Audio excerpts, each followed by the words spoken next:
Welcome to the 5th episode of LDN Presents Save Nightlife. I'm Ben Malone, and this week the government announced their proposed road to return to normality. June 21st is the date that we've been given for a return to clubs, and there's no doubt that this is a step in the right direction. But I think it's important to remember that this is 4 months away, and as we've discussed in previous episodes of the podcast, nightclubs currently are on the brink of collapse. Egg has a crowdfunding campaign running. The link is below this video. If you can support that campaign, that would go a long way to help save the club. In this episode of Save Nightlife, I'm joined by a DJ and producer who's making a name for himself in house music. He's played a bit of rugby as well in his time, James Haskell, and a rising star DJ and producer because of art. Guys, how we doing? Brilliant. Yeah, really well. I've never been introduced as a producer and a DJ. I'm like, yes, thank you. I thought we got to point out we're in a music podcast, so this is your world here. Oh yeah, of course it is, because everyone goes, "Oh, it's a former rugby player, does a little bit of DJ production." It's like, no, I used to be a rugby player. That's done now. Let's forget about that. Let's leave that there. Now I'm with the cool kids operating. If you say cool kids, you're immediately not cool. So half the people who follow this podcast are switched off going, "Oh, mate, what is he doing?" So I want to start with just a very open question to you both. What does nightlife mean to you? Alex, you want to go first?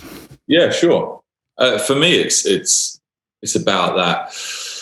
Being able to go wherever you want and be who you want and just have a good time with everyone.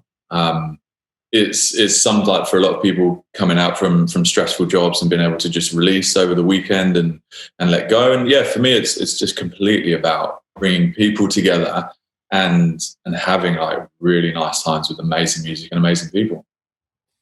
Yeah, I think for me, it's all about escapism. For a large part of my life, I was very dedicated to a specific job, and nightlife was something that other people had. Obviously, since I've retired, it's kind of she's a dark mistress that nobody sort of knows about. What secrets will she reveal? And any night can be the greatest night of your life, and something can start out of nothing.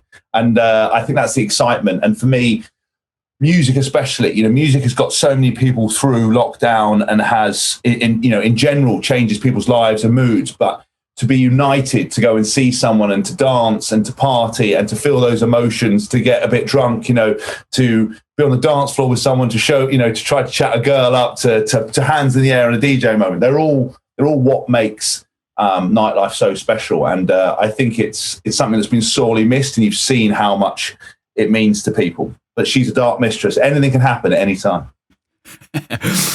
Alex, I guess perhaps a little bit more aimed at you, given that you've been working in music a touch longer, but have you ever seen a situation like this where clubs have just not been able to open? No, not. I mean, I've been DJing out in clubs probably 10, 15 years, and I've never seen anything where we've just not been able to be in a club or a festival or anything. I think the closest I remember to a club being in trouble, I think, was when Ministry had some development issues or something along those lines, and that all needed to be sorted out. But apart from that, I've not experienced anything where we haven't physically been able to get in a club, or I've not had a gig in a month or something like that. And it's extremely hard to deal with. I have days where you think, oh, is it ever going to come back? And you get very disheartened by it. I like to think of myself as a very positive and optimistic person, and I always think, yeah, they're going to come back. And the thought last year of, geez, is it ever going to get back to everyone crammed in a sweaty room, hugging and licking each other? Is that ever going to happen? I don't know, but I mean, I've never seen anything like this in my DJ career so far. And we kind of touch on the last year, and I mentioned it at the start of the podcast, this timeline now. We have this apparently 4 months until we're opening. That still feels like a long way. That's another third on what we've done already. And, you touch on, say, it's been difficult the last year. It definitely has. I think for me, everyone seems to be, certainly in January, early February, was really feeling it. Do you think, have you felt the same? Yeah, 100%. Just the not knowing was horrible. And then you see glimpses of other countries who are obviously COVID free and are getting back to these massive festivals. And that's really like, that's been driving me as an inspiration thing. Like, it is going to get back to that surely at some point. So yeah, there's been things that have really dragged you down, and things that you see like that pick you right back up and think, right, it's on again. And then this news, like I was just saying, the weather this week, the news that could be coming back in June. So had the tunes on, I was like, right, I'm ready for this. It's been madly inspiring, but always that doubt in my mind, thinking they're just going to keep pushing it back, short, like, and you just don't know, I guess. It will come back. And I mean, James, I guess we could be looking at like the biggest summer ever, right? Yeah, I mean, I think what's really interesting is we're so unprepared for a situation like this. Every industry wasn't prepared, but especially somewhere, the leisure and entertainment industry. Everything that I've done since I'm playing was either DJing, public speaking, corporate work, recording stuff for ads on social media. All those kind of things involve crowds and people, and we're just not prepared for that. And what's bizarre about this sort of COVID situation is that, the price and the cost and toll of other things. I've taken COVID to one side. At one point, it was like, I think it's the 24th thing on the list of killing people in the UK. And, but we've sort of bizarrely, because it's the first time this has happened, or maybe, the way the government wanted to handle it, it's become the focus of everything. But we've sort of not seen the other toll, suicides, all this other stuff that's affecting it. And I think hopefully when we get out of this period of time, the days of lockdown and stuff will be over, because it just, unfortunately, people always die from colds, from cancers, from everything. And, yes, COVID has hit everyone in such a short, condensed period of time and taken more life than usual, but no more than you would usually get over a period of time. It's not like millions have died in the country. So I think hopefully when we get back out of it, we'll stay out of it. And this summer, everybody's so excited, and humans are really interesting, because when you tell them they can't have something, all they want to do is do that thing. So during the first lockdown, everyone was like, you can't go out, you can't, you've got to stay inside. And then they went, you can exercise. And everyone walked outside and was like, oh my God, there's a world out here. Look at those birds, look at those trees. This is amazing, right? And then so everyone discovered this whole amazing planet we've got and didn't realize that we had it because everyone's glued to their phones. And then you saw it in the first period, everyone was like, oh, I just need to climb a mountain. And they're like, what do you mean? You've never climbed a mountain in your life? I've got to go canoeing. Like, you don't canoe. It's like, because people said you can't do it. Everyone wants to start doing their Duke of Edinburgh award and just get out there. And I think for this summer, the fact that people have said you can't go and do it, you've seen already the excitement. I mean, I've seen 4 or 5 sold out venues. People actually, I know there's been a huge financial toll, and context is key. So my experience of COVID is very different than other people's experience. I haven't yet lost someone to COVID. I'm not in the demographic of someone that's to COVID. And financially, it's taken a huge impact, but obviously I'm in a better place than some people. But I think a lot of people, because they haven't been spending money and going out, there's going to be some money to be spent on some nights out. And I know the problem is, I think on the 21st, everyone's going to peak, go absolutely nuclear, and then wake up on the morning of the 22nd going, Christ, I'm never going out again. So what we need is in the summer of love and the summer of party that hopefully we will have, it's going to be, sustainable. It's going to be good, and enough venues survive to be able to cater to those needs. My one caveat is that I don't want to party like socially separated. I did a few DJ gigs through this period of time, and they put like 80 people in this big blow up marquee thing. These like students are DJing, and they're all sitting in pods. Yeah. And every time someone stood up, security were like, sit down. And it was like whack-a-mole. They'd sit up, they'd sit down, they'd sit up, they'd sit down. As a DJ, my whole concept is you want crowd reaction. You want people to be involved. And you want people to be together. Want to be together and enjoying it. And I think that's the most important thing. And I think once we understand, people get vaccinated and appreciate, you know what? People are going to die anyway. We're going to die of common colds. We're going to get flu. We're going to die of obesity, type 2 diet, all this other stuff. We can actually go back to enjoying it and stop wrapping ourselves in cotton wool, I think. Well, mate, I was just thinking what you said about the crowds. There's nothing worse, like when you're DJing, seeing little pockets of empty space. Like, imagine if they had you're allowed in this. It's like doing an opening set all the time. Yeah. And they go, we've hit capacity tonight at 2,000 club. Yeah, we've got 80 people in. Because everyone has to be socially distanced. It's not going to work. Alex obviously is like my DJ teacher, guru, production partner, and obviously, good friend, a bit like Kevin and Perry, my fellow DJ. We prepared for I was preparing for this set and I was talking to Alex and he was like, what's it like? And I was like, mate, it was great to be up there, but absolutely no crowd participation. And when they did, they just got told off. And I just hope that we're able to really enjoy this summer. And I think what I think the government knows is as soon as you take the bottle out of champagne, you never get it back in again. We'll all be like that. Yeah. Fucking come on! Like, whoa, you can't do that. Fuck off. Like, tip security into a bin and carry on. It is interesting because everyone I've had on this series has said exactly the same about socially distanced events. They have their place when there is no other option, but no DJ is wants to do socially distant events because it's all about that feeling, that togetherness on the dance floor that you just don't get when everyone's 10 meters apart. Yeah, you want to see people being chucked up in the air in the crowds and stuff. That's not going to happen if you're socially distanced. I think it's also, we've got to mention as well that socially distanced events aren't viable for clubs. Clubs rely on packing as many people as they can into what is usually a relatively small space. A, for the atmosphere, but B, because that's how you get the crowds through and that's how you sell the volume of drinks and whatever that is required to run a club these days. So it's not just a case that the event is less enjoyable. It is fundamentally flawed as a long-term option. Yeah, I think a lot of clubs on that front, they always they look at their budgets and stuff, and they count on hitting capacity, don't they? So they'll say, right, we can run that event because if we hit capacity, we'll get that much money, and that will book the next DJ. I think that's how it works, anyway. So I've got a real concern actually. I was talking to a couple of people about it. Talking to a couple of agents about DJ agents in the UK about work, and their opinion was it's going to take a couple of years to get back to the volume that it was before. And while I agree because they know more than I do, and I do enough things, but I can't put myself down as a DJ agent. I'm interested because people have had that taken away from them, and the fact they enjoy going out with their friends, they miss socialising. We're social animals. And, I can't stand the no hugging, all this fist bumping, elbow bumping. I'm like, no, absolutely not. I'm a hugger. I will always be a hugger. I want to get back to that normality. I don't want to walk into a room with my hands in my pockets like, you're right? Like, yeah, you're right. It's the same thing with the nights out.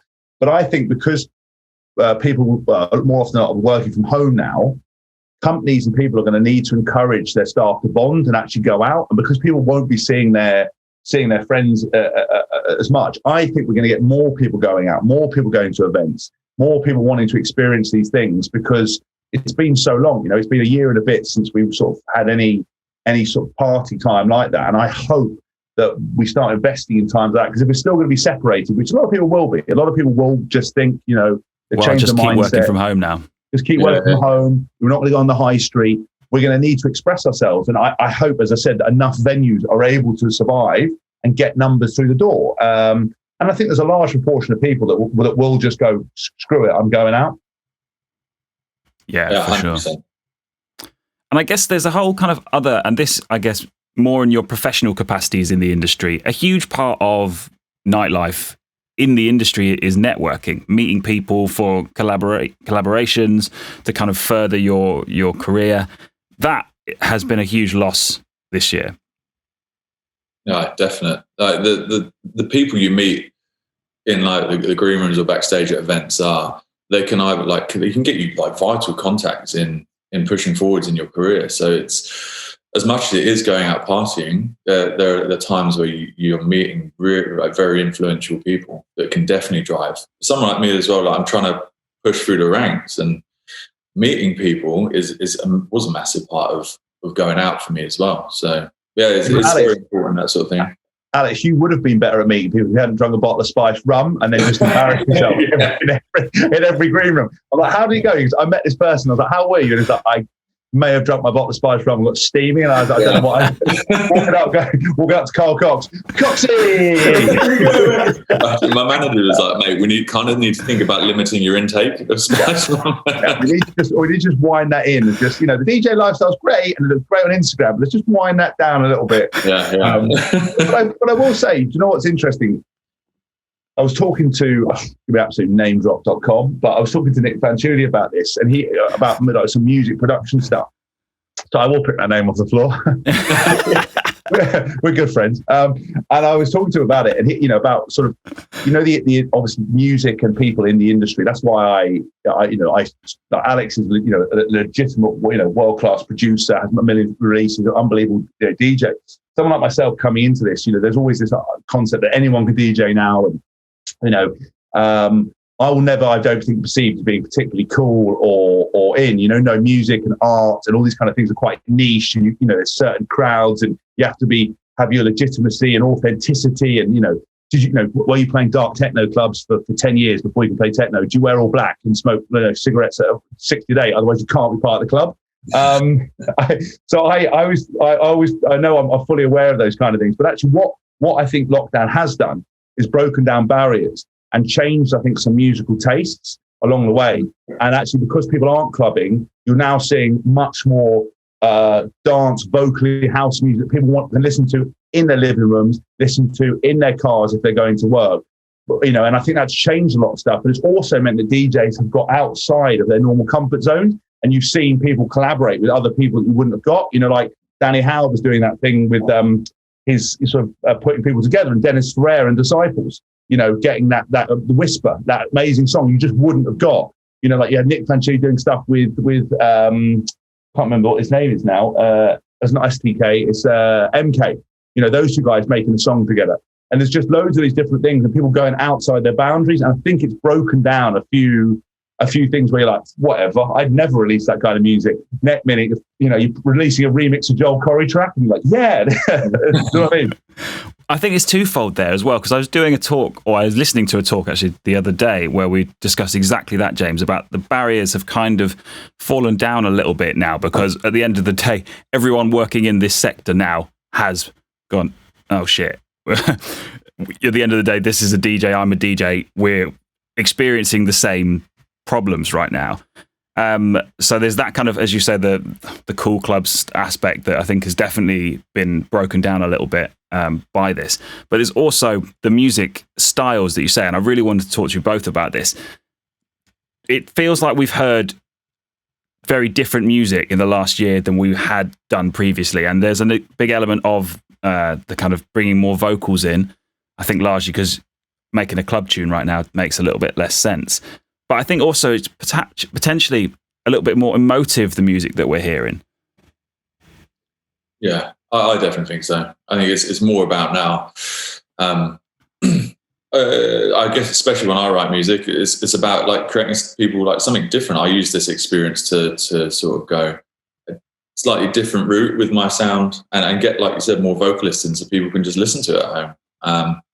And just maybe enjoy it on a drive rather than it just being like a 4/4 thumper that you with like a 10-minute intro that you can't really listen to at home.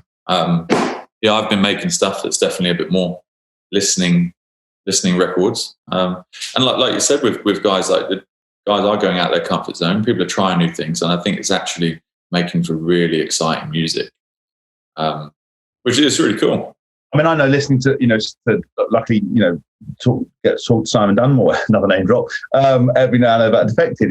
He always jokes and has said stuff about tech house online. And, I'm a fan of tech house. I enjoy it. I enjoyed all sorts of different music. And I think that it's relied on people to be more creative, not to sit around, digging through sample packs, but making their own kind of tunes, being experimental.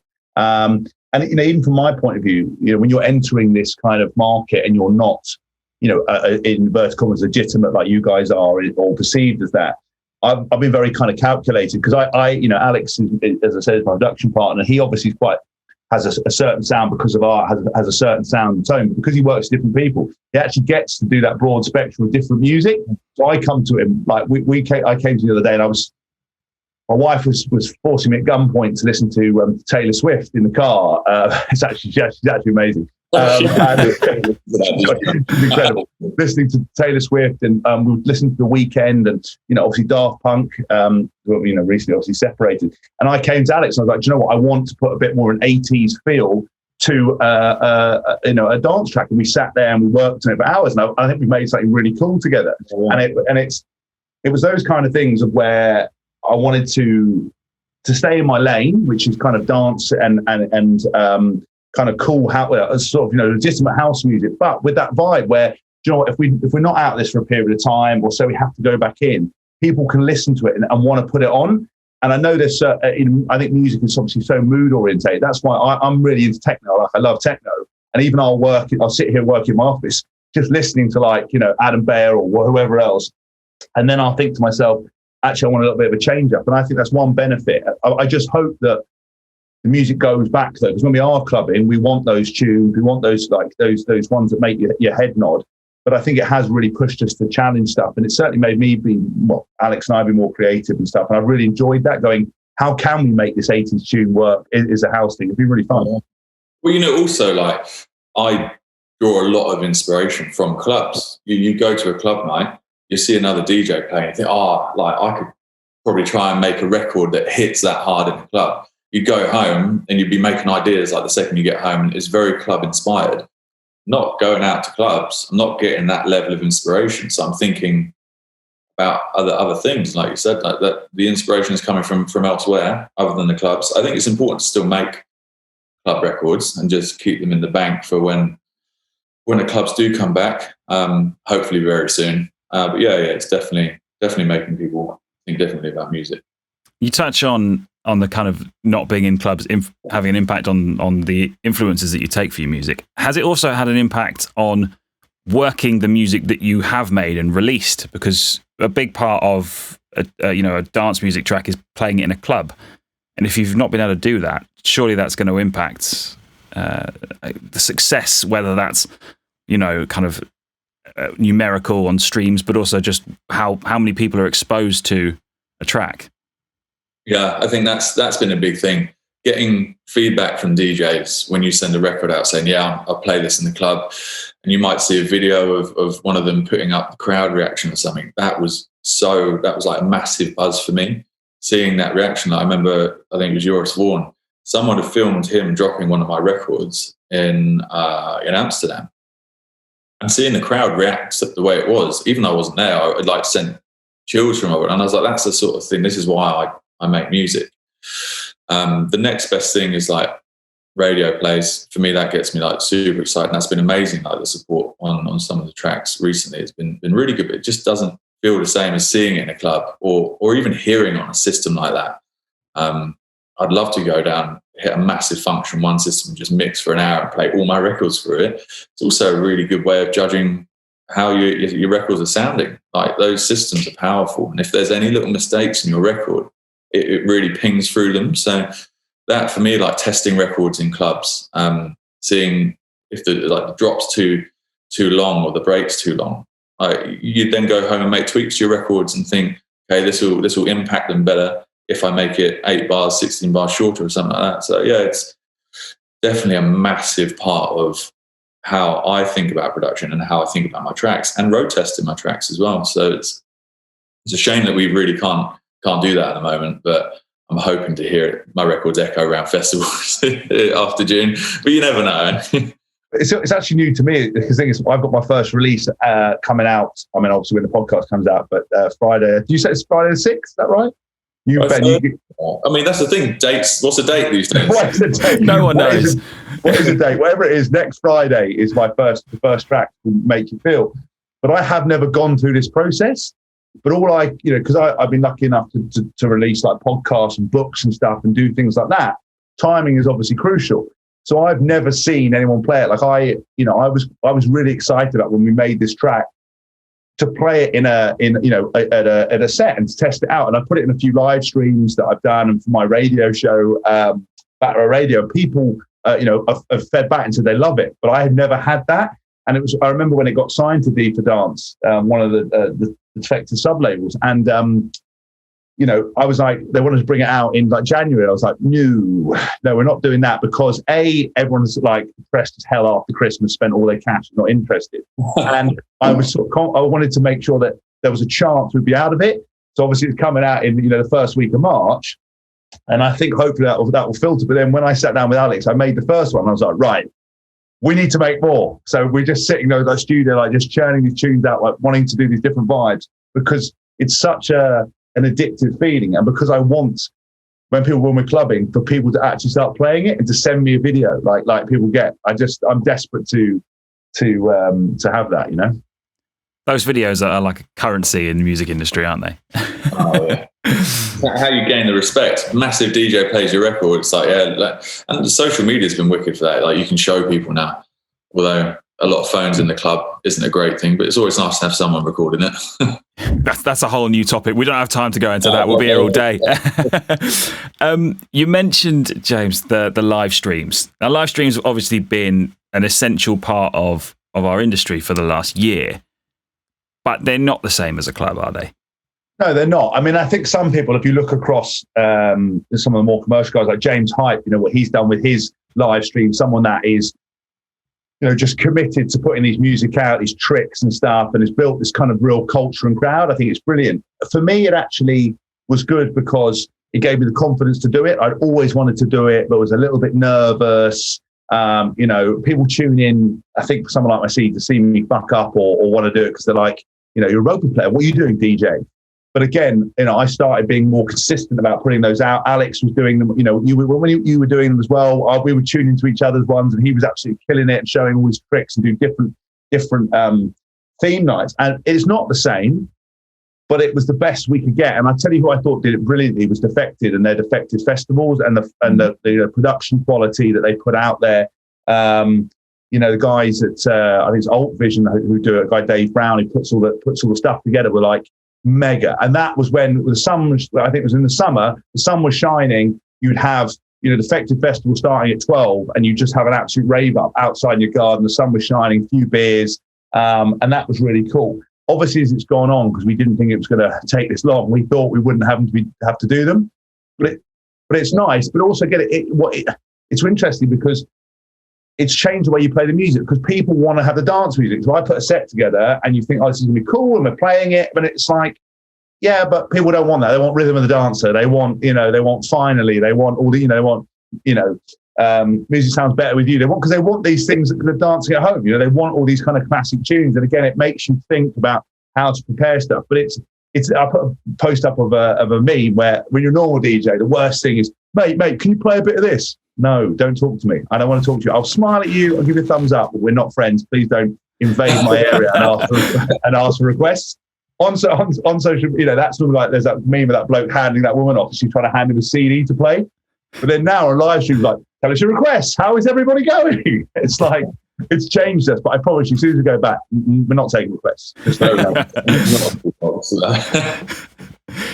But it's kind of just filled that void, hasn't it? And as you say, it feeds into a little bit like what you said about people producing different music, because a stream, most people are not listening to a live stream on a club level sound system. They're just not. So, you know, an hour-long industrial techno repetitive beat set probably is going to have less appeal now than it would in a nightclub. Yeah, those sort of techno events, it's all about just feeling that power, isn't it, in the bass. And when you've got something pootling out your iPhone and it's just complete high end, it doesn't work. But the same festivals, I think the Defected one, I had it on in my garden in the summer, and I looked over the fence, I could hear music, and they were like 2 doors down and next door all had the same set on. So we were like, a bit like, it was a bit of a feeling.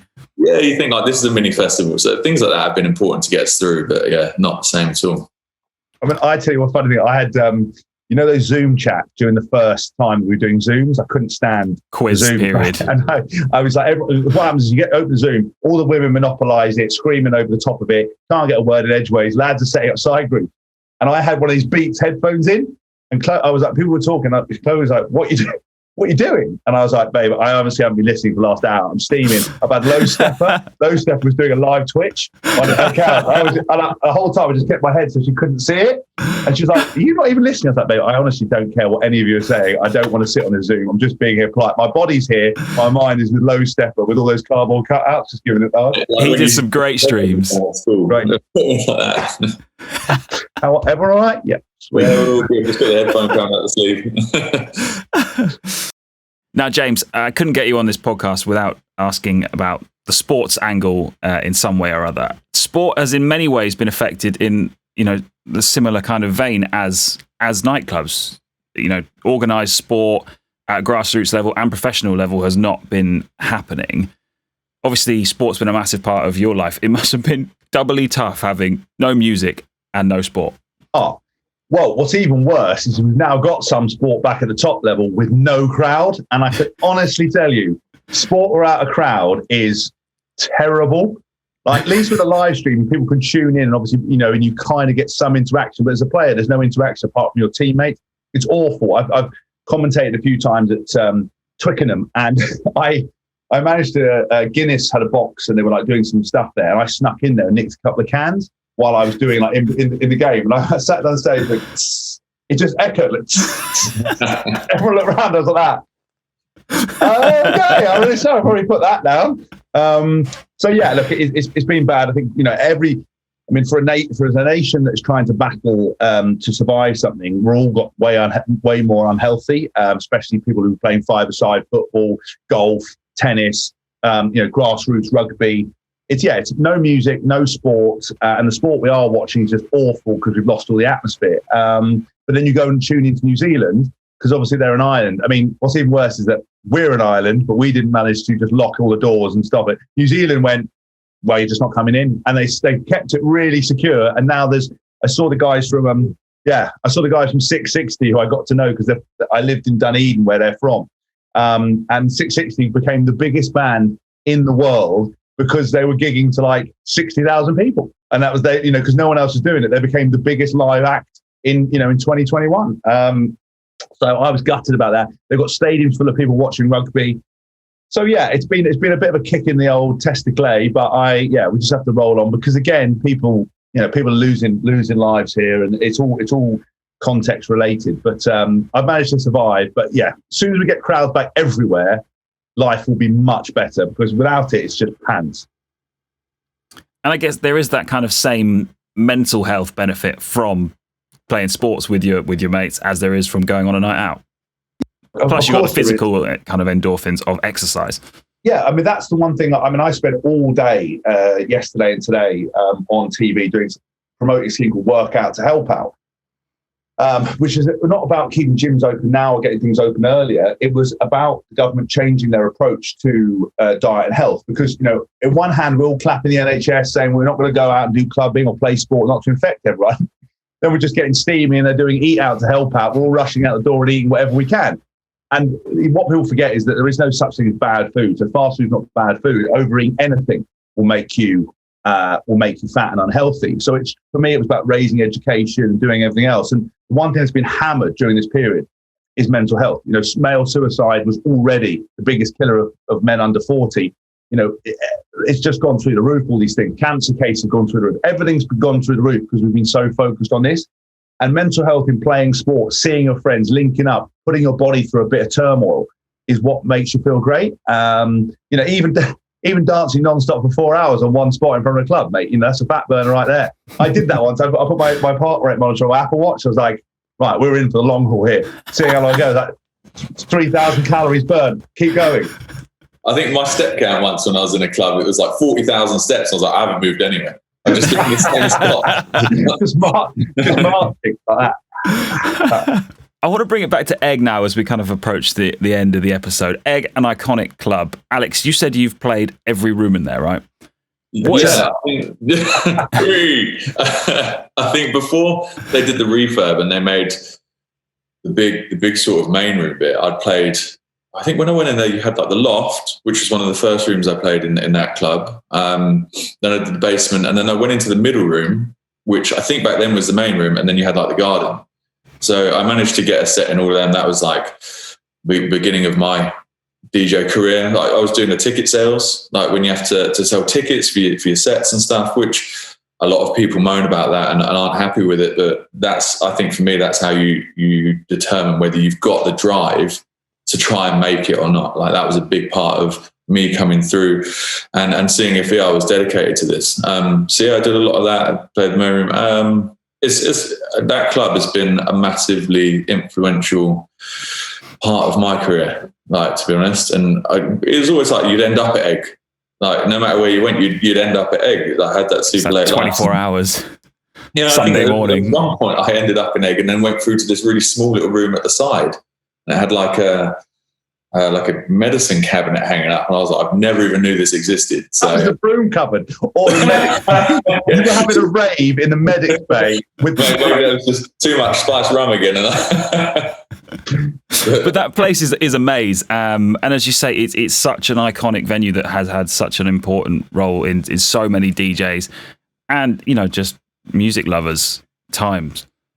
Also, it was the first time I heard what was Maya Jane Cole's like big hit, one of her first ones. That one. Yeah, What They Say, is it? What They Say, that's it. I mean, that was one of the first times I heard it on the Function One system in that room. I was like, wow, that is an absolute record. And it's still one that I love playing now. It's a huge tune. But I remember that from Egg, and I can remember being in the exact same spot in the dance floor.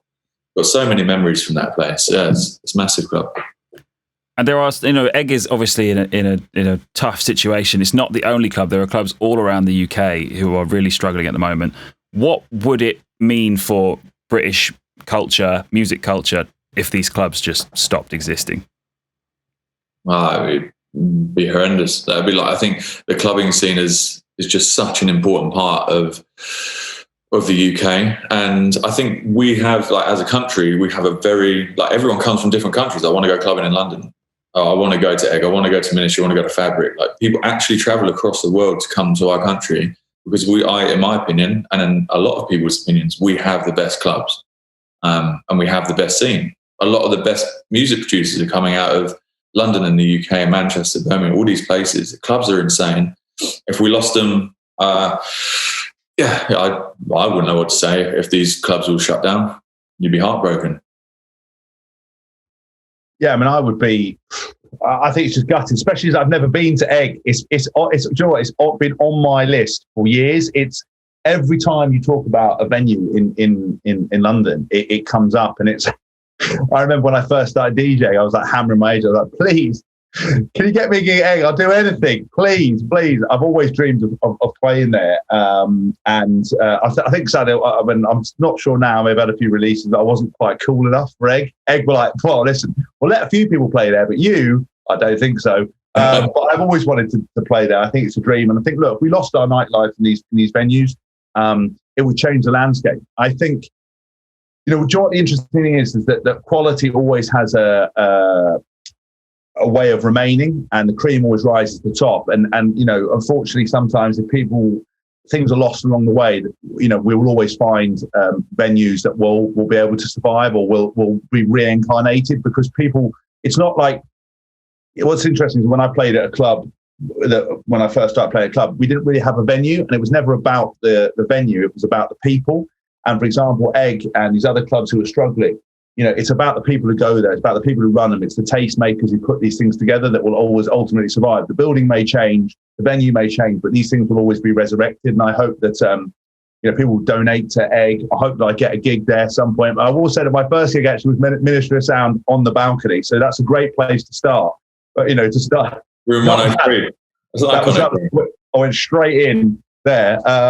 So yeah, I think that hopefully people will survive. They're in dire need, and I think the cost is not just financial. The mental health of so many people, of the DJs, of the producers, of the music, of the crowd, is all being affected. And I think that if we can stick with the donate where you can to help really raise awareness, we'll be back there. And that if they survive, they'll put their very best foot forward to give you the best possible night ever. It's also known that the government haven't been quick to help out nightclubs, have they really? So I was always saying, I'd happily, if people were setting up, did put money into clubs to try and keep them going, because they're so important. And if it's something we have to do ourselves, I'm fully game to get involved and try and keep them running.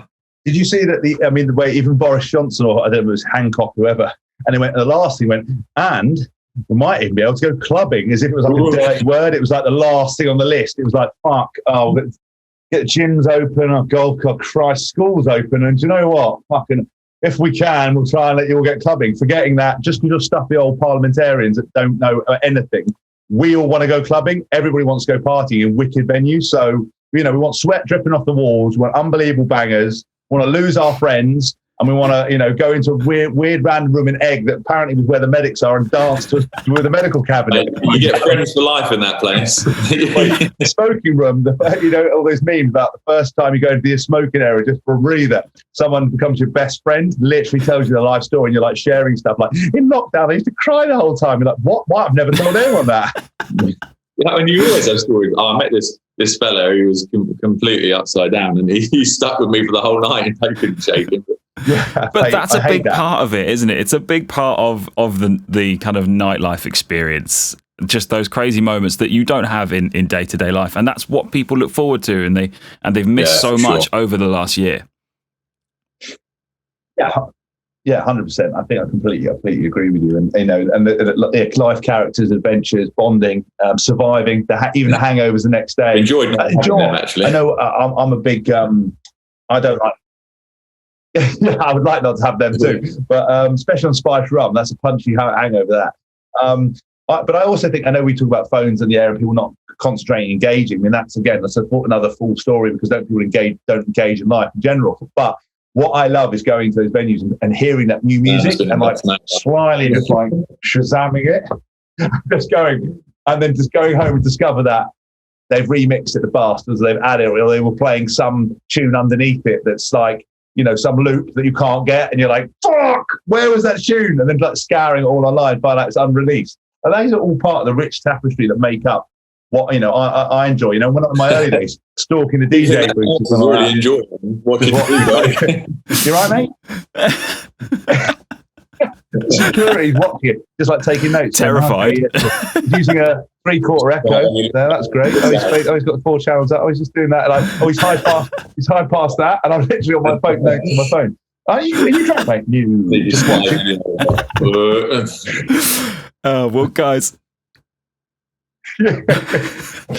Leaning over, getting involved. Well, I did that. But sometimes I've done this. I had mates, and people get so excited because they think DJing. I think DJing is really easy or really possible, and it's obviously, to be good at it, it's way harder than you think.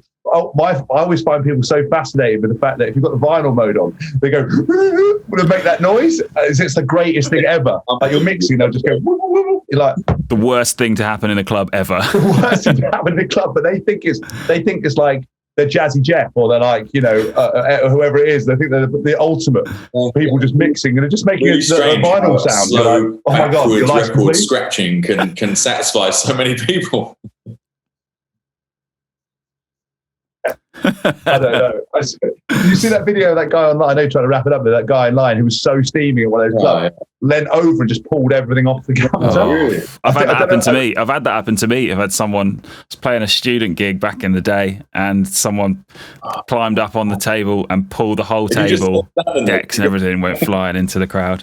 But it was a mess. It was a mess. It's interesting. I've seen that. Apparently with this guy, I think it was like a big, I don't know if Nick was playing or someone was like, it was like a top club. This guy was like melted, climbed over, pulled it in, and apparently the guy's never seen someone get filled in that badly. Like, everyone in the crowd was just like, music stopped. Like, you've ruined the night. Just gave an absolute shoeing. Apparently, it was as they're plugging it back in. This guy's getting buried. Like, going to a tumble dry. He's like, never seen. We'll sort him out.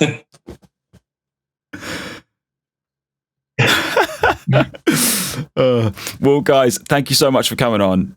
For everyone watching at home, Egg is running this crowdfunding campaign to keep the club afloat. If you can spare anything, the link is posted below this video. Yes. See you later.